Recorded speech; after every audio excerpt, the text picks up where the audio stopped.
Dan, how's it going, my man? Happy to be here.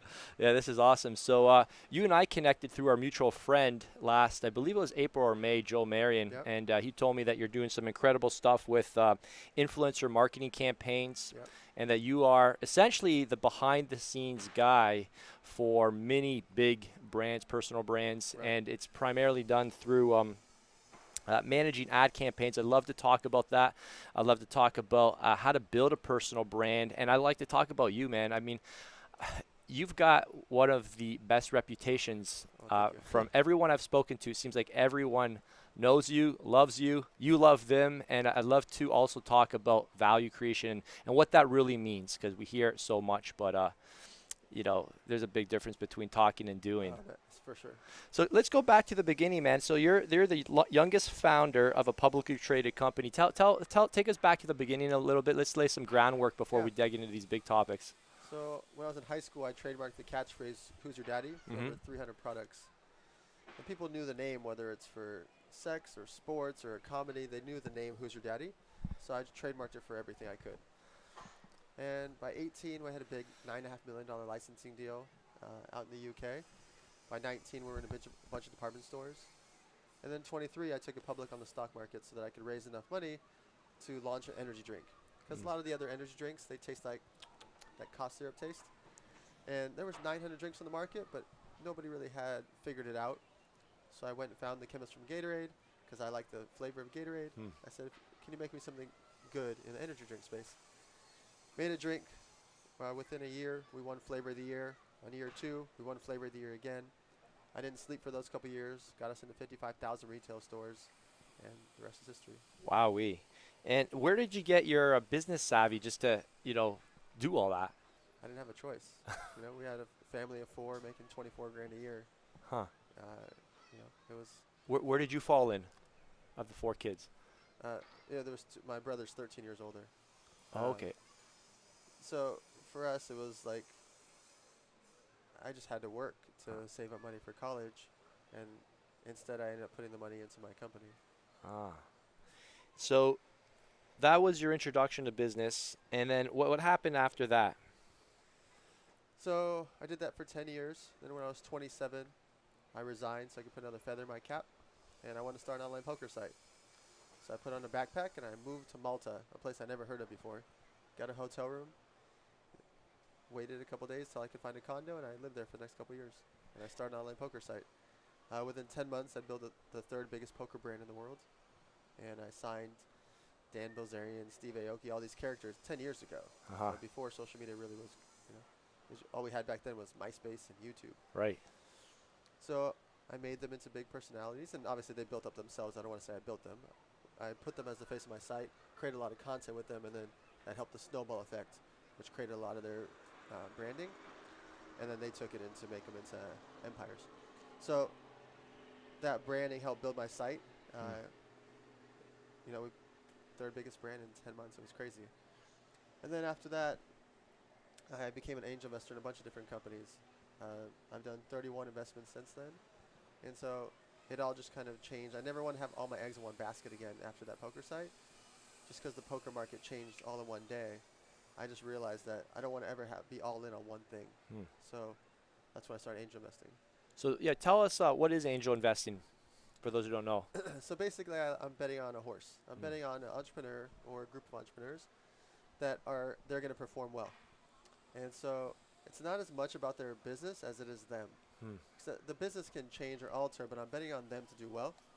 So I invest in companies, products, mobile apps, or things that I can basically physically help so that I know that my investment is safer if I can help them along the way. So if you have a heart surgery company, God bless you, I'm glad you do that, but I'm not going to invest into heart surgeries. If you make T-shirts with hearts on them, I'll invest into you because I can sell tens of thousands or hundreds of thousands of T-shirts with hearts on them. Huh. See the difference? Yeah, yeah. I What can else help. are you looking for? So, I'm looking at, I like businesses that have either really big scale or really big scale within their industry. Meaning like, here in Miami, I invested into a yoga studio. That can never be a humongous business. Right now we're expanding to 3 more locations. Maybe it'll do 5, 10, 20 locations. I don't expect a yoga studio to ever be hundreds of locations. I invested into that because the entrepreneur was a really good entrepreneur. I knew he could run a business, and he was willing to put in the work morning, noon, and night. Hmm. Other investments I look at are purely financial. I see, okay, this company is already doing 3 million revenue. I can help get them to 10, 20, 30, or 40 million revenue, so I want to invest in that. Huh. So my investments have different reasons depending on what the business is, what the size of the industry is, and what I can do to help them. Hmm. What are some red flags? If you're looking for somebody that, speak to that entrepreneur is trying to, get attention. What grabs your attention? So the red flags are the ones that are really proud of spending a lot of money. Hmm. Um, We're in Miami right now, man. I don't know what I'm hearing when I talk to people. I don't know if I'm talking to somebody who's legit or a pretender. I was in LA, even just kind of, I don't know what I'm hearing. yeah, It's hard to sift it out. I don't know if I'm naive or they're all rich if you ask them. okay. Um, and they believe it. That's Huh. why they're so good at it. So the thing is, when I'm scared of investing in an entrepreneur, I've seen too many times where people invest 10, 20, 30 million into a company, and then that CEO spends the next 11 months traveling the world and posting pictures from Bali and Thailand. I'm like, mind boggled. Hmm. Like I couldn't fathom doing that, taking in a $30 million round and then traveling the world. That doesn't make sense. They think they made it because they raised a round. Hmm. No, you just got started. Now it's showtime. Everything else was practice. Like, this is showtime. So I'm not looking for an entrepreneur, and I won't invest in an entrepreneur that wants to post the fancy car. They want to raise the money to get a big salary, and I don't mind them making money. Right. I care about them spending money because it's not time yet. It's time after you sell. It's time after you've done 7, 8 figures in revenue. Then it's okay.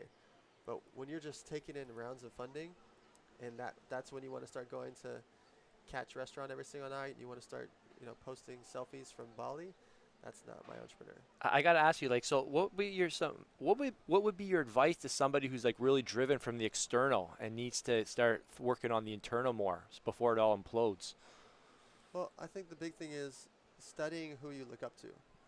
So if you look up to Arnold Schwarzenegger or Andy Frisella or Gary Vee or the type of character that you like, if you like fashion and you follow Damon John, you should be studying everything they did, past, present, and future. What I mean by that is all their content is available on YouTube and podcasts and social media. They all have books. Studying everything about them to think about their mindset and what they're doing. I like watching how they move. Uh-huh. And you can see how they move, and it changes over the years. Well, you should be evolving, studying, listening, reading, everything about that for yourself. There's so much you can learn from the comfort of your own bed about the people that you care about and want to be like. And I don't think people take enough time to study who they like. And then on the flip side, study your competitors. See what you love and hate about them. Do you like the CEO? Do you like what he's doing? Do you hate it? Do you like what she's doing? Do you hate it? Finding out what the people and the customers are commenting. Like, I always buy from all of my competitors too. I want to get the process. How is the checkout page? What does it say on the credit card bill? Does it say their company name, or is it an LLC? How long did it take to ship? What did the package look like when I got it? When I opened it, did it smell weird? How's the package? Like, I go through the experience of all those things, and it helps me inside figure out what did I love and hate about it? What did other people think about it? So I can cure that in advance. That's outstanding. So, do you have personal mentors yourself, or is it more outside eyes looking in? So I talk to a lot of smart people all the time. I think if I were to say I have an actual mentor, his name is David Mizell. He was the founder of Marvel Studios. He created the Avengers and Iron Man and all these things, and he sold that to Disney. I spend the most time talking to him whenever I have those big life decisions. He then did Angry Birds. He created the Angry Birds films. Yeah. And now he has a joint venture with Scooter Braun. They're doing some really cool animated films.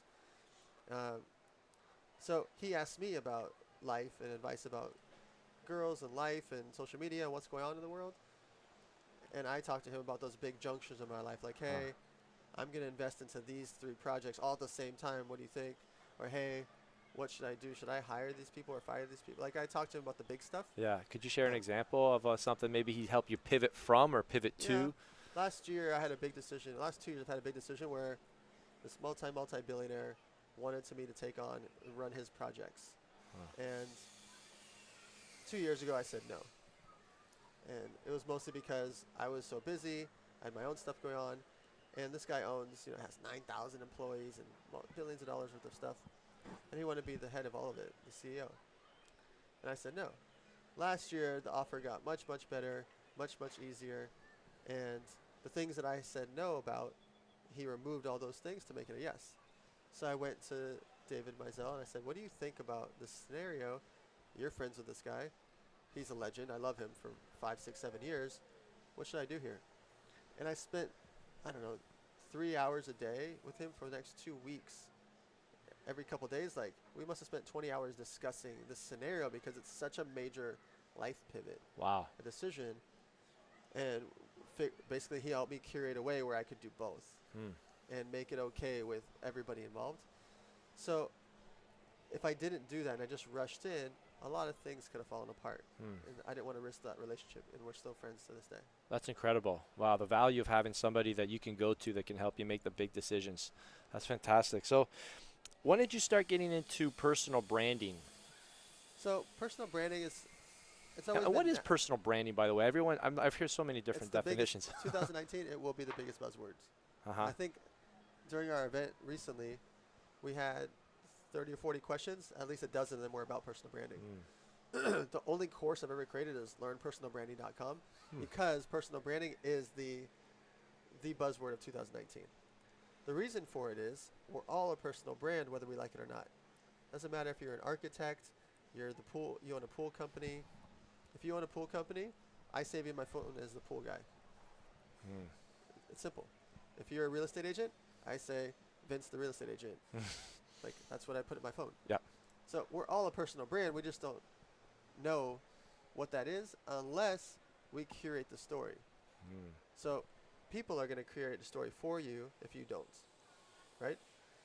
So when you say that, are you saying like control the narrative of what people hear and see Absolutely. about you? Too many times people think they don't need social media, or they don't need to tell their story, or they don't want to show things about their life. Every single moment and every interaction, people are thinking about you in a personal brand way. So we were just saying off camera that I'm a huge like Grant Cardone endorser, and I've got mixed feelings now after this weekend that it was such a pitch fest, and it didn't seem to be any consideration of the people in the audience. And I haven't posted anything really about being at the event. No pictures, because I'm like, I don't know how I feel now about putting photos out there of how this whole thing went down. So And what do you think about that? What do you think about that? So he's the perfect example of a personal brand. The reason that the event is so large is because he's built himself as such a large of a character. Then you can decide on how you use your power. Right. You can decide on how you make money. You can decide on how you provide value. You can decide on what your events are like, what your teaching is like, what your message is like, and your social media is like. So the personal brand, it's just like having the power and then deciding, do I want to teach people fitness? Do I want to teach people health? Right. Do I want to have people smoke cannabis? Do I want to people spend money on this and that? Do I want everybody to go buy a Lambo? It's your personal brand now exudes from you, and some people are using it for right and wrong. And in this case, people need to understand and people need to use it for themselves, because everybody in every situation looks at you like a personal brand. When I walk into a room, people bring out my charity or my wedding or my events. Whatever it is that's stuck in their head, that's a personal brand, whatever that is. I put out a lot of different messages because I do a lot of different things. But at the end of the day, one day in my life, it'll only be about my charity. And all you'll ever hear about and all I'll be talking about is that. Right now, my message is lots of different things. If you're in the real estate space, your message should always be about real estate, family, and whatever your hobby is. So you're talking, start with personal brand, project your core beliefs, get people to, let people see who you are. So I'll just give you a really quick story. I started going in the Ty Lopez Gary V direction for my Instagram page. It was all caption, like a lot of lipstick. Yep. And somebody told me you're presenting a Rolls Royce brand, but your stuff's starting to look more like Corvette-ish, and it's just that there was such a high volume of content that nothing was penetrating. So I've gone to less is more strategy, once a day minimum and two maximum. And Yep. ever since we've shifted to that and just gone to it's got to be A plus caliber, for me that seems to be really working. And Yeah. not just in engagement, but we're seeing more DMs, more quality people saying, "Hey, I'd love to talk to you about your business coaching program." Yeah. So that's actually the perfect model. People should really only do 1 to 3 posts a day. If you do 1 post a day, it's kind of perfect because you keep your top of mind awareness, so people are thinking about you. When you start to post more than 3 times a day, it becomes annoying, and nobody can create 1,000 pieces of good content a year. You just Yeah. can't. So putting out 1 or 2 pieces is perfect. It makes people think about you, talk about you, react better to you, and also it's hard to comment if you're posting 21 times a week or 30 times a week. Hmm. It's hard to sit there and comment every single time you post. When you post once or twice, now I can really get into it with you and comment, and you're creating a better environment for people by not overdoing it all the time. It's like going to a nightclub. If we went to the hottest nightclub in Miami, it's called Live. If we went to Live Thursday, Friday, Saturday, and Sunday night, by Sunday night you kind of be sick of it. You probably wouldn't even show up, right? Gotcha. But Sunday night is their best freaking night of the year. It's one of the best nights in the world, right? If they just post about Sunday night, they would crush it. Does that make sense? I like that a lot. That's really, really good. So, yeah, so less is more likely unless you can maintain the caliber. What are just some maybe one or two, say, growth hacks, if you even like that term, for like just to do this right? You know, everybody's doing Instagram, but how do I do it well? So the main growth hack for Instagram is the collaborations. Mm. The collaborations are going to help you if the people are in your space. So if you're in the fitness space and you film fitness videos with fitness influencers, what's going to happen? Their followers have already proven to you that they want to follow people in the fitness space because they're following your friend or whoever you're filming with in the fitness space. If you're a group of 4 girls going to dinner or a group of 4 guys going to dinner and you post a group picture, the people that are following those people have already proven to you that they like people that are like your friends. So if you have similar looks, similar styles, similar careers, you are likely to gain following from something as simple as that dinner that you were already going to go to. I'm not saying to do the dinner for some selfish reason. I'm saying you were already going to have dinner with your 4 friends. Now just make a cognizant point that you're going to have a picture or a video or a photo with the group or with individuals from the group. And now you can create multiple pieces of content from that scene. But just those simple things is those people want to take a picture with you also. They're your friends. Yep. Too often people feel like they're too cool or don't want to ask first. It's just like the high school prom. The guys are on one side, the girls on one side. They both want to dance with each other. You just got to be the one to walk over and ask. I love that. So, is there any? So let's talk about collaborations. It's just so. What would be? I'll give you an example. I went into. I've always wanted to train with Michael Heron, Yep. and I know he'd be a great guy to link up with. And I'm part of the Empire Mastermind, and I reached out to Bedros and I said, "Hey, I'm in LA. I know that Mike trains at 4. I did my homework. Yep. I was in on Sunday night, so I reached out to Mike. I said, "Hey, I'd love to pay for an hour of your time and get a lift in with you." And he said, "Oh, meet me there 3 o'clock, whatever." And we got a lift in. We ended up spending like 3 hours together, hit it off, and you know, that's kind of my way. I just pay for your time. Right. I'll just say, hey, what do we let's link up, create some content together, and most guys are pretty cool. It's pretty laid back. Yep. But what about say somebody who's like feels like I can't approach that person just because you're the master at building value, creating relationships, and all that. So let's talk now to people that need to start building their authority, their network, and we want them to do it in a strategic way, but also in a genuine way, and in a way that let's just talk about that whole landscape. You have to be able to provide value or do something that makes you stand out. Mm-hmm. Just because the people that, if you're looking up to them, they're probably bombarded by a lot of other people as well. So if you're really good at making flyers, offer to make them a flyer. If you're really good at taking photos or videos, offer to do that. If you're really good at throwing events or making flowers or making custom whatever, go do those things for those people and reach out to them. You're going to have to do things for free or cheap or in trade just to get yourself in those situations.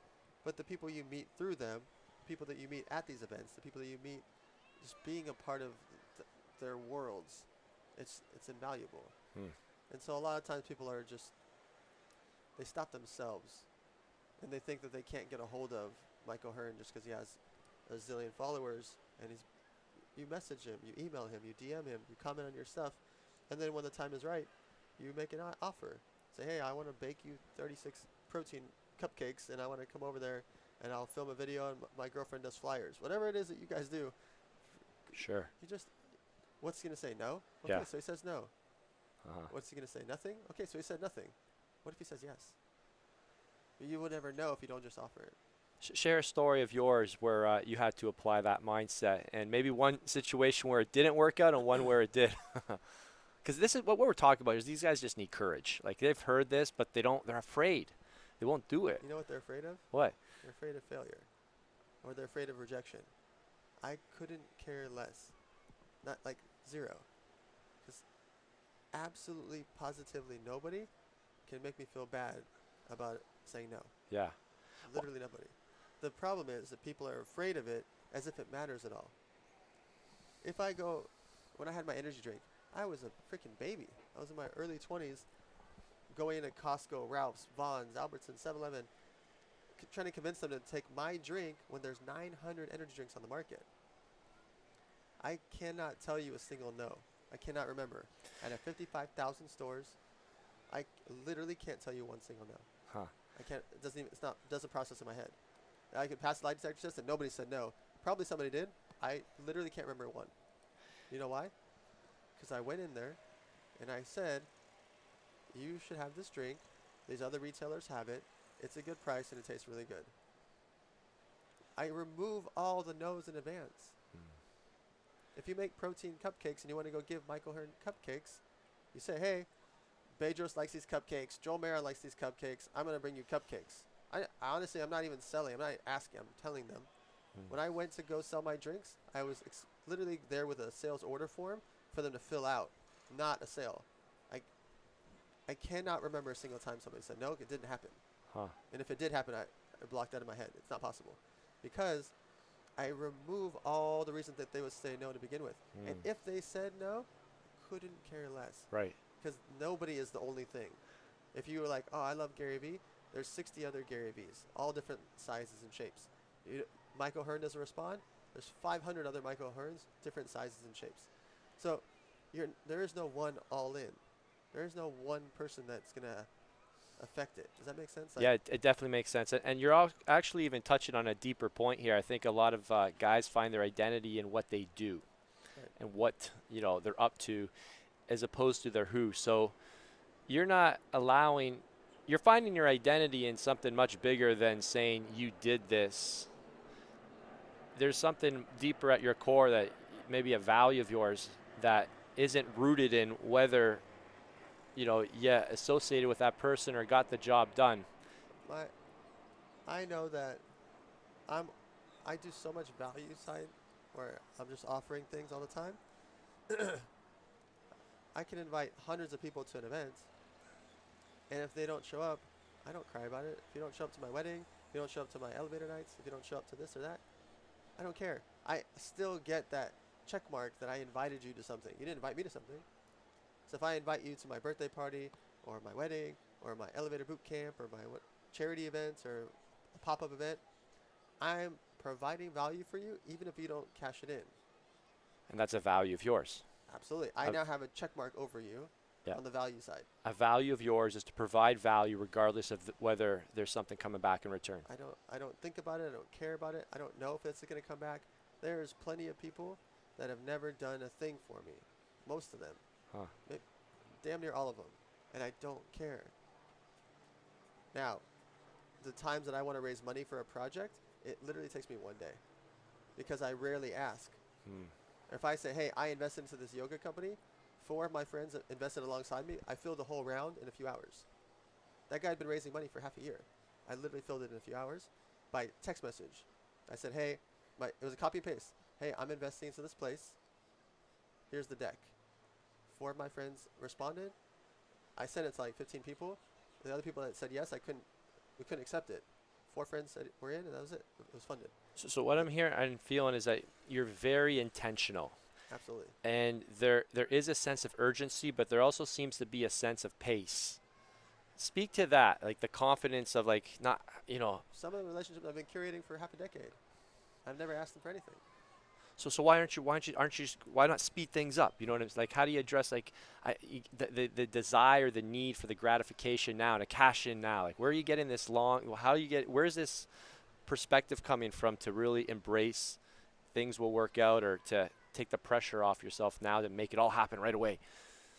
Don't you feel that? Everybody's like, Yeah, everybody's in this ADD society, and like they want to have a Lamborghini tomorrow. I, it's a long game. Like, life is short, but it's still really long. Like, we haven't even got started yet. Like, right. we're in our 30s, and I feel like I've been doing this for 20 years. Yeah. This is my 20-year anniversary starting my company. Like, so I'm not in a rush for anything. And I do things at scale. I invite, we had, 400 people show up last night? I invite hundreds and hundreds more that don't show up, but I'm earning all my check marks with everybody. Right. So if you make protein cupcakes, I don't know why it's in my head. If you're making cupcakes, send it to a bunch of people. 40 of them have never posted or talked to you or respond, and then 4 of them do. And then 2 months from now, one of them is going to be like, hey, can you do a catering for my fitness event? And there's 2,000 people coming. Like, wow. That, you can't know when that's going to happen, but it doesn't mean you shouldn't still send it to them. So what? This is awesome, and I could tell you're just very generous with your time and with your resources. So, like, let's now start getting the listeners to pay it forward. So you come into Miami, 10X Growth Con, and you saw an opportunity. I think you told me on the way up here. Where are we, by the way? This place is absolutely stunning. I don't think we even set it up at the start of the call. It's unreal. It's the one hotel. We're on the residence tower side, but this place is amazing. Yeah, it's stunning here. And you said that you had an idea, like, not too long before you came out here to throw an event. The day before. Yeah. The day before. Yeah. You threw event, 300-400 people. Everybody's trying to figure out, what do I do tonight? Yeah. And you took the leadership role and just encourage people to do the same, for crying out loud. Yeah. At their level, but like push them too. Exactly. Like, I'll give you an example. 2016, I've been investing in crypto since 2014. In 2016, people started asking me a lot about it. So I said, hey, on Wednesday, in the lobby of the W Hotel, I'm going to do a meetup. Invite whoever you want. 175 people showed up. My cost was nothing. All of a sudden, I'm in a room full of people that are in the crypto space. People are throwing deals at me, asking me questions. And I started getting these tips, and I find something interesting. I invest in Ethereum. I make a killing investing because I find out about it early. But go back for a second. All I did was invite a bunch of people to meet me in a freaking lobby. You guys can't do that and have 12 people show up? I love it. Have 12 people show up. Yeah. If you're in the real estate space, invite a bunch of real estate agents to come meet you at a restaurant or bar once a month. On an off night, though. Always do these things on a Monday, Tuesday, or Wednesday. Huh. Throw it on an off night. Throw it on an off night. That's great. Because the bar, restaurant, or lobby, they don't care. They want more business. Think about what we did for that restaurant last night. Yeah. I must have quadrupled or tentupled their sales on a freaking, it was on a Saturday still, but they had to shut the bar down. Right. Like, think about a restaurant or a bar in your city. It doesn't matter what city you're in. Who doesn't want more people on a Tuesday? No kidding. They're not going to charge you to rent the place. They want a bunch of humans in there. Oh, it's amazing. So this is really cool because it's bringing me to the last point here I want to discuss, and the power of a network. And, it sounds like these acts of generosity with your time, with your resources, just with your creativity, your initiative, this obviously results in a bigger network. And talk about the value of that. When people say your network is your net worth, it couldn't be more true. Uh-huh. The reason is, if you brought up something right now, you're like, I want to do phone cases. Well, I could text the guy that does 30 million units of phone cases right now as a relationship.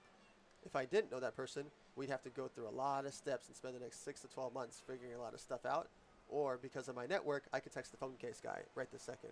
If I said, hey, I want to get into the fitness space, I could text Vince and say, hey, I want to get into the fitness space, and you could give me a bunch of advice because you've got all this experience. Yeah. So your network skips a lot of the levels in the video game. You're on level 12 of the fitness video game. Does that make sense? I love it, yeah. So I haven't heard that before. if I'm going to go through the video game and you're like, hey, buddy, jump over that bush on level 1. Hey, go right, quick. Hey, duck there. I could go through the video game way faster if you're yelling, hey, do this, hey, do that, hey, do this. I love it. So you're going to speed things up. And man, that's pretty much close to our time here. I just wanted to finish off on one more question here with regards to what you specifically do and how people can work with you, because I do understand the behind the scenes guide towards growing a lot of Instagram pages and brands. Is that correct? Yeah. But you do a lot of influencer marketing campaigns. Is that how you would describe it? Yeah. Yeah. Maybe just share to our listeners exactly how you help people do it and how people could get in contact with you if they're ready to do Sure. that. And some stories too of like people you have worked with, whatever you're able to share would be cool. They only really need me at scale. Uh-huh. I can teach your listeners how to fish. They only need me if they're going to spend a bunch of money and do a really big campaign. Gotcha. They can do it on their own if they just do these simple things. So I run campaigns paying hundreds and hundreds of influencers to post about products, brands, mobile apps. So if you have one of those things, you can direct message or email all of these influencers. It's in their bio. It has their email, or there's a little mailbox. Click that, send them a message. Send them your product or offer them money. Very simple. Only offer them what you can afford. You can lowball them. If they say no, who cares? If they don't respond, who cares? If they say yes, fantastic. In any version of that, you win. Doesn't matter. So I just do that at scale. So getting a hold of me, it's all my social media is the same. It's at Dan Fleyshman, Fleyshman. But again, from the social media side, it's really just taking the initiative to contact these influencers, make them an offer based on their following. As long as they're making a couple $100, $500, $1,000, we're talking about micro and mid-sized influencers, they will respond. They want to do stuff. If you have a good product, hit them up. At scale, if you're going to go spend 25, 50, 100, 200 grand. Yeah, you're working with you. What's the end? You mind sharing your entry level? Just I want to make sure people appreciate who you are and what you're doing, so they can see like the opportunity here. Most of the clients spend 6 figures a month with me. Six figures a month. 25 grand, and it's a one-day campaign. Gotcha. That's why I'm always very blunt. Like, it's so much better for you guys to try it out. If it works, and you want to scale it, then let me know. Go try it. Spend $1,000. Pay a bunch of people 200, 500, 300 bucks. See if it's working. If your product is selling, whether it's phone cases or protein cupcakes, whatever, t-shirts, whatever you're selling, then if you want to scale, message me.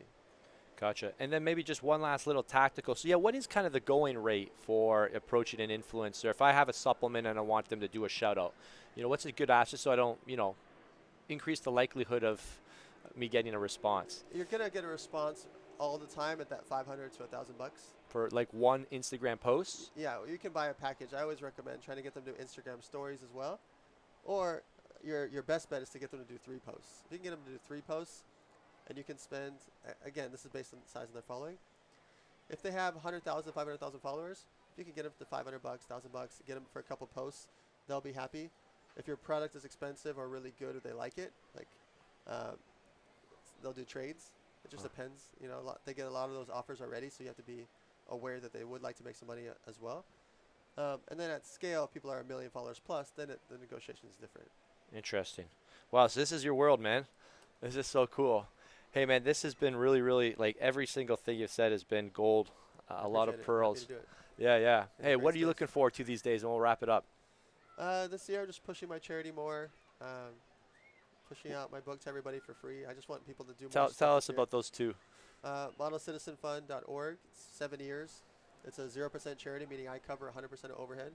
So I pay for all marketing, all events, all shipping, everything. What is Model Citizen? We make backpacks for the homeless with 150 emergency supply items inside. It's beautiful. Good for you. You. Half food and drinks and half cleaning supplies and a watch and glasses and a sleeping bag, etc. That's awesome, man. ModelCitizenFund.com? Yeah. Great. And then what was the second one you said? BuyThisBook.com. They can use a free code as Elevator. And my book is How to Set Up Your Business for Under $1,000. Oh, dude, man. So you're helping people at all different you're helping people in all sorts of ways at all levels. This is amazing, man. Hey, Dan Fleyshman, thank you so much. Go follow this guy on Instagram. You're doing some amazing stuff, man. And, I'm so grateful that we connected today here in Miami.